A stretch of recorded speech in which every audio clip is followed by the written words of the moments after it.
On today's show, we are breaking down 4 of the top performing prospects from the last week, highlighted by Jimmy Snuggerud, who both signed and made his debut for the St. Louis Blues.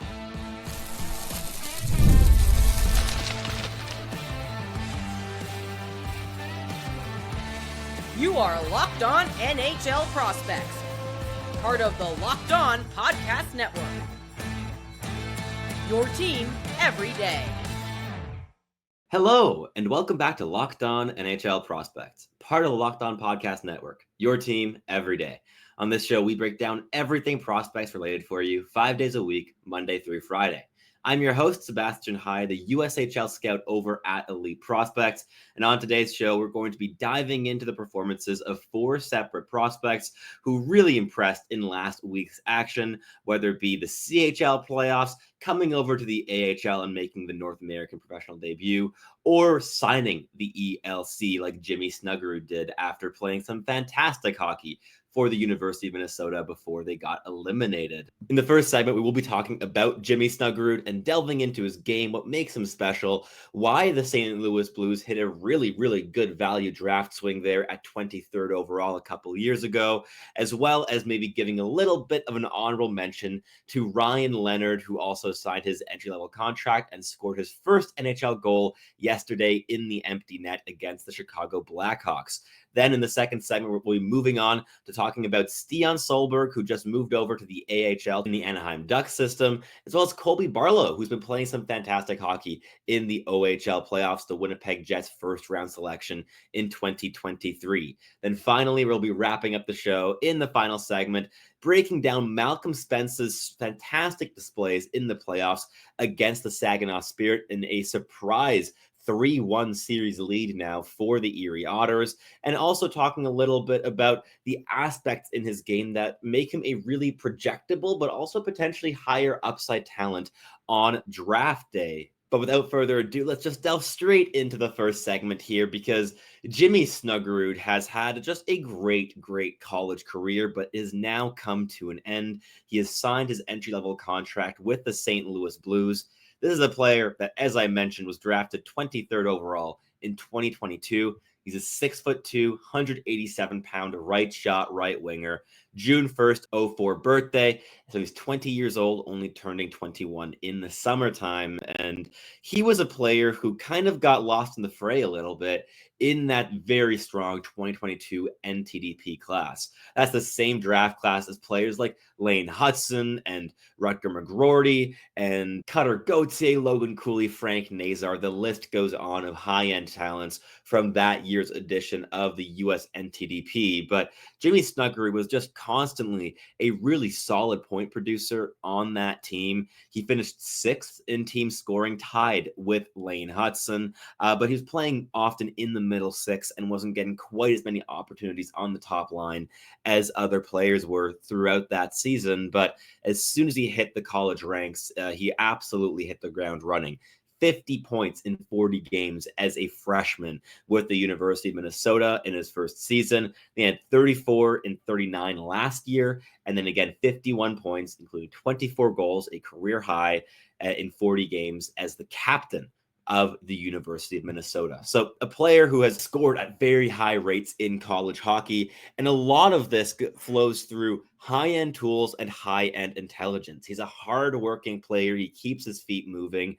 High-end processing speed, high-end vision, really good understanding and awareness of where both his teammates and opponents are on the ice, and that handling ability, the hard shot, the deft playmaking touch.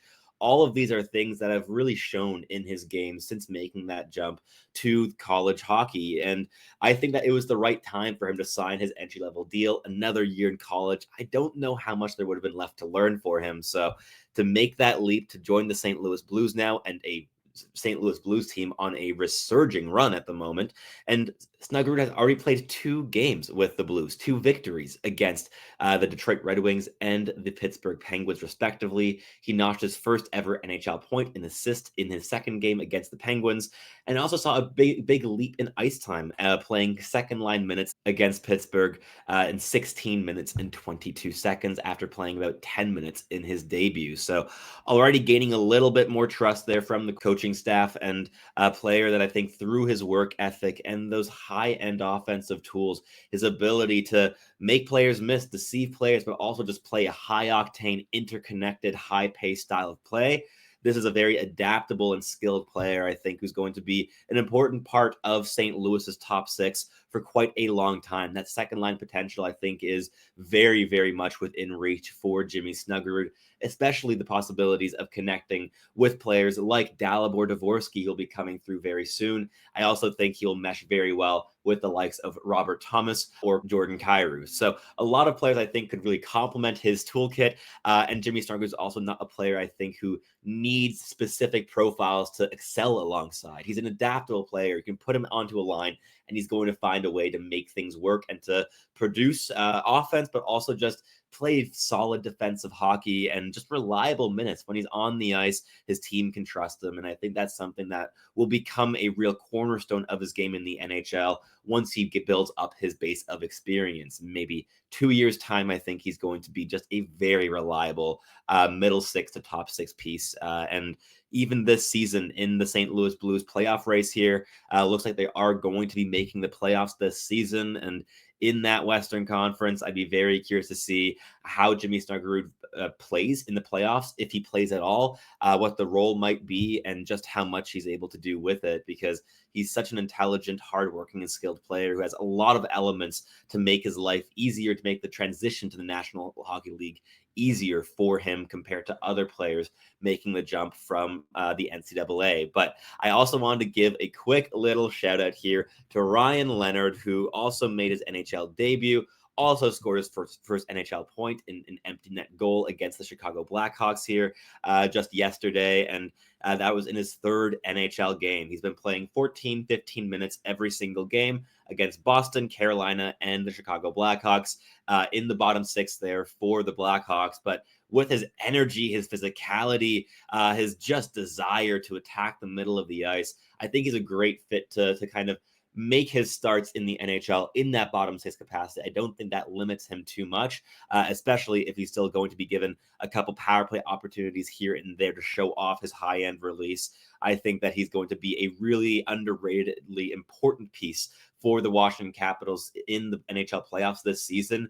We'll see who the Capitals face. It might be a pretty feisty Montreal Canadiens team, who I think with their hard-nosed style of play would really challenge the Capitals. I don't think that would be an easy series win for Washington, despite challenging for the President's Trophy this season. But Ryan Leonard would play a really big role in countering some of those aspects that the Montreal Canadiens would bring against the Washington Capitals, if that does end up being the first round playoff matchup. So Ryan Leonard, very happy to see him having signed his entry-level deal for the Washington Capitals after having dominated college hockey for a second consecutive season.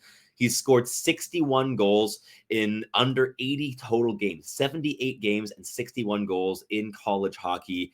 Those are obscene numbers for Ryan Leonard. Just a very, very productive goal scorer who also is an underrated playmaker. Also had 48 assists in those 78 games for 109 points. That's 1.4 points per game in his collegiate career over 2 seasons. Again, very strong team, of course, with Boston College. A lot of surrounding skill there as well, having played alongside the likes of James Higgins and Will Smith and Gabe Perreault this entire time. But still, I think that Ryan Leonard was always the beating heart of that offense in Boston College and is going to be a very, very, very good NHL player here for the Washington Capitals. And I don't think it's going to take him very long to make his mark here. But that wraps up the first segment for us. In the next one, we'll be delving into the games of Stian Solberg of the Anaheim Ducks, who just made his debut in the AHL, as well as Colby Barlow of the Winnipeg Jets, who has been playing some really, really hard-nosed, vicious kind of playoff hockey for the Oshawa Generals in the OHL. But first, a quick message from our sponsors here at Locked On NHL Prospects. There's nothing quite like watching basketball live. The energy of the crowd, the sound of sneakers on the hardwood, and maybe even a celebrity sighting courtside. If you want to catch a game in person, Game Time makes getting tickets easier than ever before. Game Time's new feature, Game Time Picks, filters out all the fluff and shows you only the best deals on great seats. So you don't have to waste time scrolling through thousands of tickets. I just checked the Game Time app, and there are amazing deals on some huge matchups coming up. With seat views before you buy, no surprise fees, and a lowest price guarantee, you can book with total confidence. Take the guesswork out of buying tickets with Game Time picks. Download the Game Time app, create an account, and use code LOCKEDONNHL for $20 off your first purchase. Terms apply. Again, that's code LOCKEDONNHL after creating an account for $20 off. Download Game Time today. What time is it? Game Time.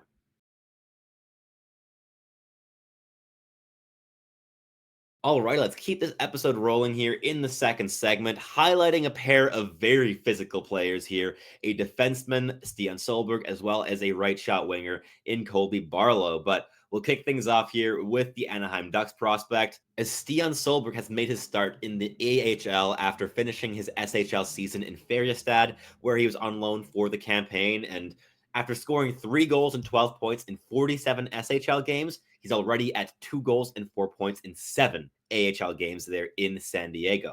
I, for one, am not at all surprised to see the 6'2", 200-pound left shot defenseman excelling and hitting the ground running in the AHL, because this is a player that, with that high basis of mobility, dominant physicality, like this guy hits like a truck. My line the entirety of his draft year last season was he skates like the wind and hits like a truck, and that was something that I just saw every single time I tuned in for a viewing. Player that is able to leverage just separating level of both physicality and skating ability to close off gaps. He's such an aggressive rush defender. He takes space away. He's aggressive with his stick. He layers stick and body. He's not like a physical defenseman that he just chases hits and goes cross ice to lay a big check, but takes himself out of the play.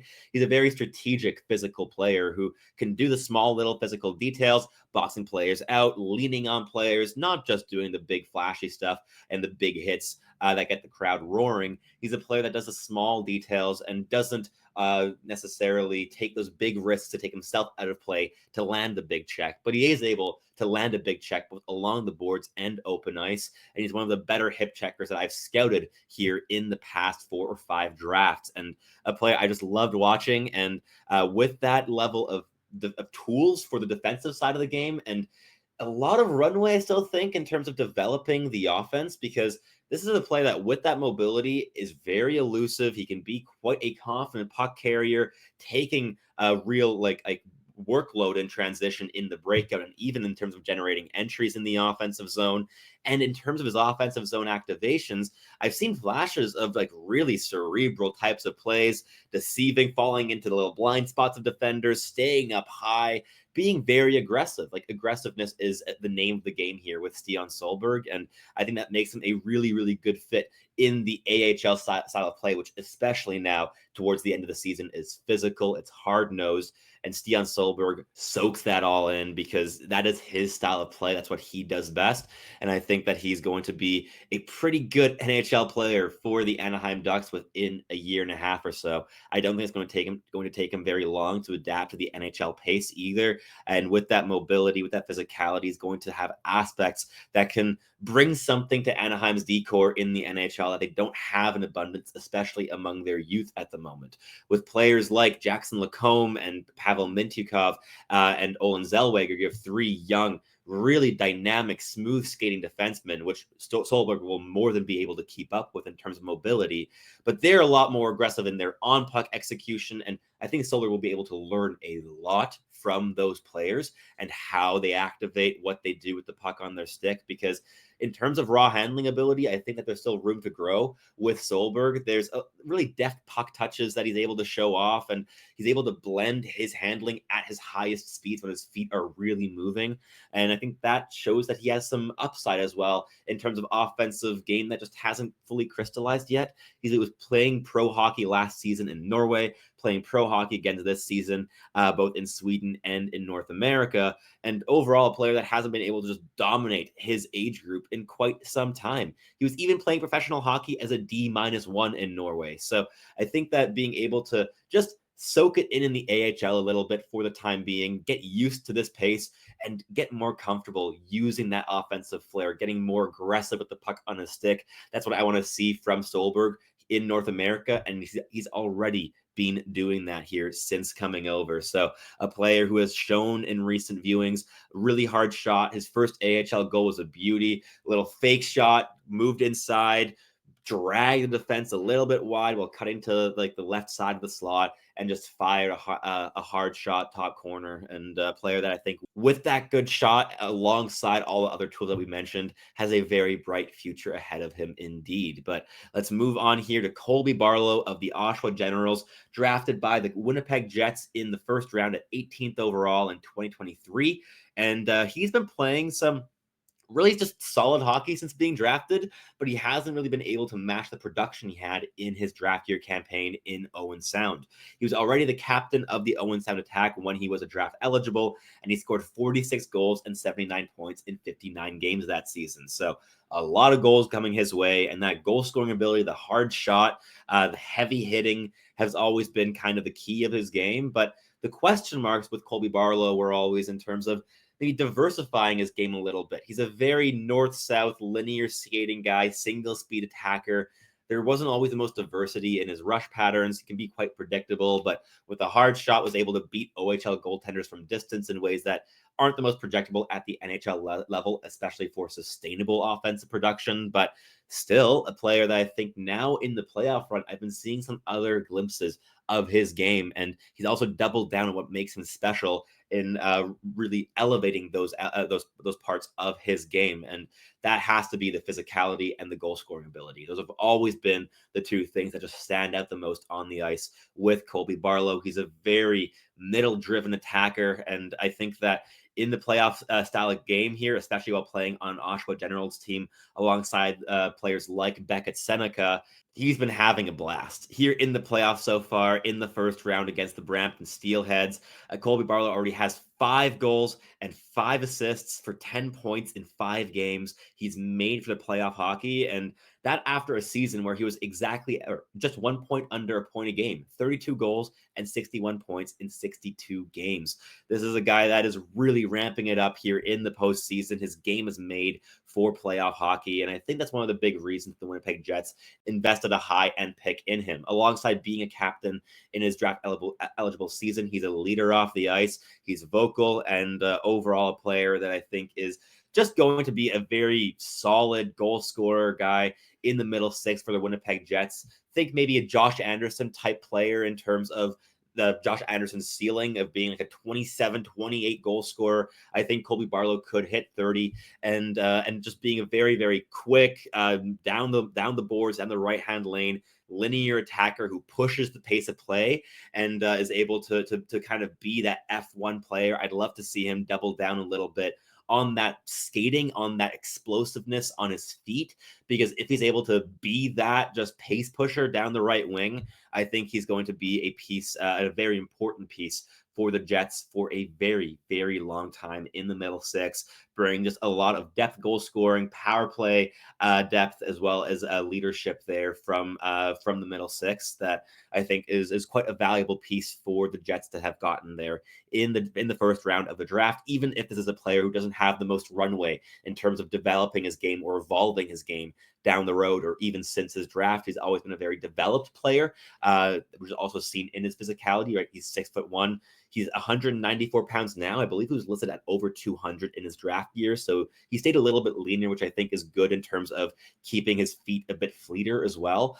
So a player who I think has taken some clear steps in his development, especially here in the playoffs, which is just the type of hockey that he is at his best in. But that wraps things up here for the second segment. In the final one, we'll wrap things up by talking about Malcolm Spence of the Erie Otters, about his NHL draft stock, what makes him special, and talking a little bit about a very interesting playoff series here going on between the Saginaw Spirit and the Erie Otters. But first, a quick message from our sponsors here at Locked On NHL Prospects. The NCAA tournament is here, and FanDuel is giving you the chance to get in on the action like never before.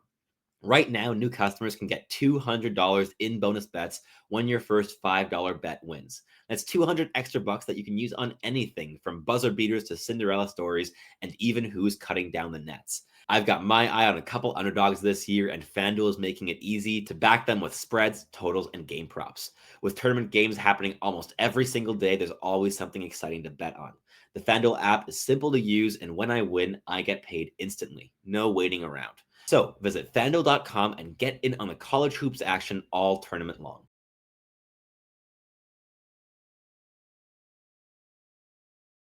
All right, let's wrap things up here in the final segment, chatting a little bit about a player that I've enjoyed watching, especially down the stretch here with the Erie Otters, and that's Malcolm Spence, a heart and soul kind of player, a lot of passion in his game, and at 6'2" and 201 pounds as a September 22nd, 06 birthday, he's both mature physically. He's mature for the draft in terms of age. He's one of the oldest players eligible this season. He was nearly just 7 days off of being eligible for last year's draft in 2024. And he's been on the radars of scouts for quite a couple years now, with a combination of both skill and effort level, making him stand out on the ice there in Erie. It's also his third full OHL campaign. He's just been in the OHL playing really solid top 6 to middle 6 minutes for 3 full seasons now. And he's just been taking those just consistent strides in his development. He's a player that, when he's fully on his game, can take over shifts. There's a lot of soft skill elements in his game, but I don't think that he projects as an offensive driver necessarily in the NHL. Perhaps more of a complementary piece that can play in the middle six, including on a second line.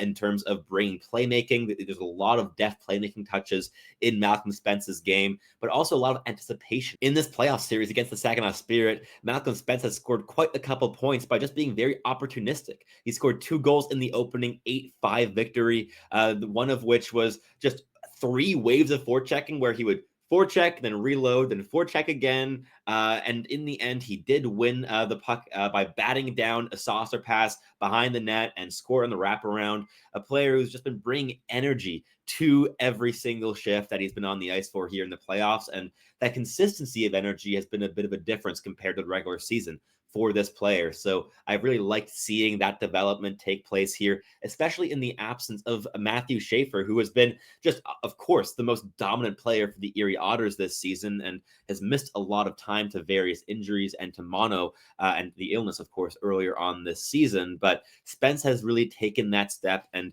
in the last 4 games in the playoffs, he's scored in every single one in terms of a point. And he's had 6 points in those 4 games overall, getting shots every single game. He had 7 shots and 6 shots in 2 of those games. Just very involved offensively. And I've seen this as well in just how he's been moving his feet, how his activity has been more consistent in all 3 zones. Because when he's on his game, he is a higher motor player. And that forechecking intensity, that forechecking fire and bite is something I would love to see take another couple steps in his game, because when he's on and those things are working, he is a really, really difficult player to play against. And this is something that David St. Louis, our lead scout at Elite Prospects, noted in his most recent scouting report on Malcolm Spence back in March, saying that it was a great performance from Malcolm Spence, one of the best I've seen this season. His playmaking ability was on full display as he landed multiple passes to teammates in the middle of the slot, a few of them in tight windows. He eluded opponents on the wall, stole possession from the opposition with precise stick work, and scored a couple of goals, one of which was off the pass and with a precise top net release. He tried to involve teammates in his play at every turn, slowing down the attack in a group and put in a full defensive effort as per usual. He wasn't necessarily physical, but managed to take multiple pucks off the wall, a complete performance, albeit against a weaker competition against the Peterborough Petes. It was still refreshing to see some more of a skill ceiling coming out, as this has been an overall quiet season from Spence.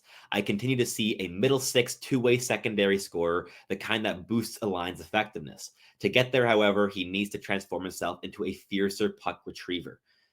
I think that encapsulates the overall upside, the couple building blocks this season that he's been working on and working through in terms of the consistent effort level and that ferocity on the forecheck and getting involved physically, while also, I think, illustrating the overall upside that Spence has in his game. And he's a very exciting player that could be drafted as high as like 15th overall. He could also fall a bit later into the first round, maybe into the 25th range is also plausible for him to land on draft day. I'd be curious to see where he does end up going, but I'd be very surprised if he passed all the way through all the contending teams who I think would really appreciate his two-way details, his overall habits, and the mature game that he's been bringing to the ice for quite a couple years now already in the OHL. But for me, Malcolm Spence has just been perpetually about a 20th or 17th, 20th range player in this year's draft class. He makes sense, I think, anywhere in that 15 to 25 range, depending on a team's needs and what they value and what the timeline is